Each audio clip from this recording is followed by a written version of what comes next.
Okay, for more on this, I'm joined now by P-Y Bourduas. He is a former RCMP Deputy Commissioner, and he's joining us from Ottawa tonight. Thanks for your time, P-Y. My pleasure, Sarah.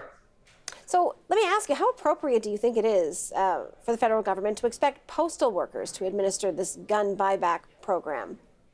Well, see, what's interesting, there's a bit of history beyond all of this, is what you have to bear in mind is October of 2022, representative from the Canadian Association of Chiefs of Police clearly indicated to the government in front of a government parliamentary committee that the gun retrieving process was not, and shouldn't be the responsibility of law enforcement agencies nationwide.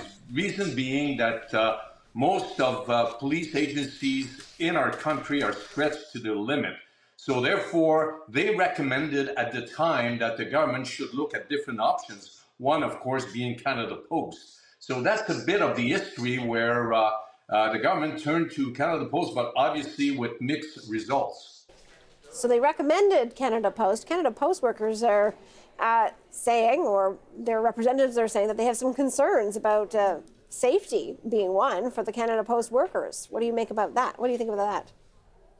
Well, it's interesting because the gun control lobby of Canada here recommended that the government should look at New Zealand and West Australia model, whereas this model calls for law enforcement agencies to get involved. Obviously, it's not the same landscape here in our country with regards to this gun recovery process, but the fact of the matter is the government should have had at least options A, B, or C in relation to this gun recovery process. So that's the reason why the law enforcement agencies clearly indicated to the government that they didn't have enough resources, so therefore the government should look, and my understanding is that they're still negotiating with Canada Post in order to ensure that they find a suitable solution for all parties involved. Well, maybe as part of this negotiation, they are bringing up these concerns on the part of employees. What do you think about those concerns? If you're an employee for Canada Post, is it reasonable to have a concern that you might possibly deal with some kind of conflict with a gun owner who's being told by government policy he has to, or she has to, hand it over?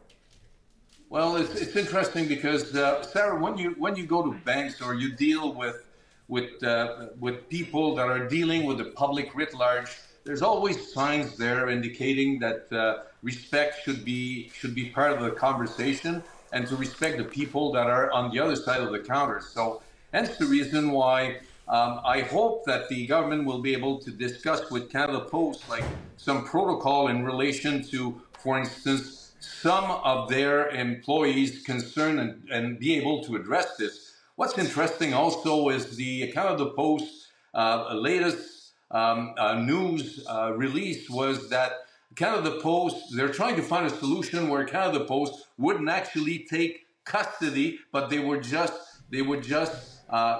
basically move the guns without taking actual custody of the gun. And that I have a hard time comprehending how this could actually translate concretely on the ground. So hence the reason why, as far as I'm concerned, the government should look at Canada Post, should look at other options. And one potential option should be to look at potential veterans from the RCMP, from the armed forces that could help maybe alleviate some of the pressure on either Canada Post or some of the law enforcement agencies that might be in a position to help.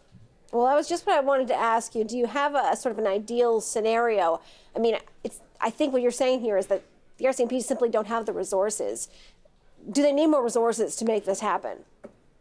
Well, the problem with the RCMP and other law enforcement agencies in our country is that they're in a recruiting crunch presently, just to be able to fill these positions, to answer and meet public expectation in relation to gun and gang, border integrity, organized crime. So therefore, the community should appreciate the tremendous stress that the law enforcement agencies are under currently in our country, and therefore try to find, and for the government, trying to find other solutions in order to alleviate additional pressure on law enforcement agencies and find other potential means, one being, of course, Canada Post, or maybe a private company that be willing to take part in this particular process to ensure that these guns are taken out of circulation